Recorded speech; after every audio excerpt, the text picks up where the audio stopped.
প্রতিজ্ঞাটা শুধু আজকের নয়, আজ থেকে কয়েক বছর আগে, বিগত কয়েক বছর আগেও তুমি এই সিদ্ধান্ত নিয়েছিলে, এই মিশনটা নিয়েছিলে যে এরপর থেকে পর্নোগ্রাফি, মাস্টারবেশন, সোশ্যাল মিডিয়ার অ্যাডিকশন, রিলস অ্যাডিকশন সব কিছুকে ছেড়ে দেবে।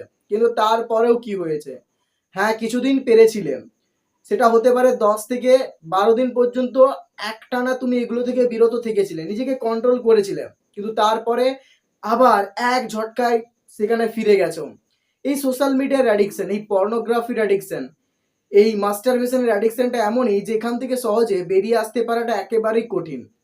যারা একবার এই অ্যাডিকশনের মধ্যে পড়ে যায় তারা তাদের জীবনকে আর নিয়ন্ত্রণে রাখতে পারে না। তারা, যে ব্যক্তি বা যে ছেলেটা মাস্টারবেশন করে, মাস্টারবেট করে, সেও চায় যে এখান থেকে বেরিয়ে আসতে, কিন্তু জানেন তো সেই ছেলেটাও পারে না। ভেতর থেকে তার ডিজায়ার থাকে, কিন্তু মনে হয় যে পেছন থেকে কেউ একজন তাকে জাপটে ধরে আছে। সে যতই বেরিয়ে আসতে চাক না কেন, তাকে এক ঝটকায় দড়ি দিয়ে টেনে আবার নিচে ফেলে দেয়।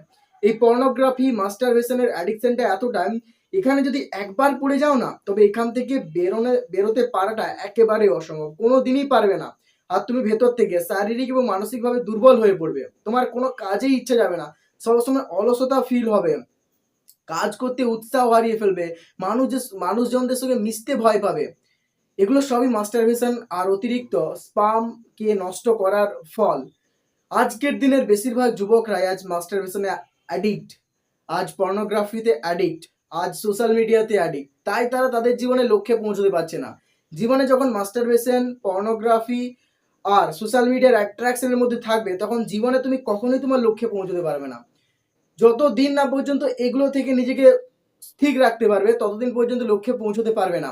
আর একটা কথা মনে রাখবে যে পর্নোগ্রাফি, মাস্টারবেশন আর সোশ্যাল মিডিয়ার অ্যাডিকশন যতদিন থাকবে, ততদিন তুমি বই পড়াতে অ্যাট্রাক্ট হতে পারবে না, বইয়ের প্রতি কনসেন্ট্রেশন নিয়ে আসতে পারবে না। এইগুলোর অ্যাডিকশনগুলো এতটাই মারাত্মক, যেগুলো তোমাকে সঠিকভাবে বাঁচতেই দেবে না। তুমি বেঁচে থাকবে তো ঠিকই, কিন্তু তোমাকে ভেতর থেকে একবারে শেষ করে দেবে। তুমি উৎসাহ হারিয়ে ফেলবে, উদ্যম হারিয়ে ফেলবে, নিজের শক্তি হারিয়ে ফেলবে, আত্মবিশ্বাস হারিয়ে ফেলবে, সব কিছু হারিয়ে ফেলবে।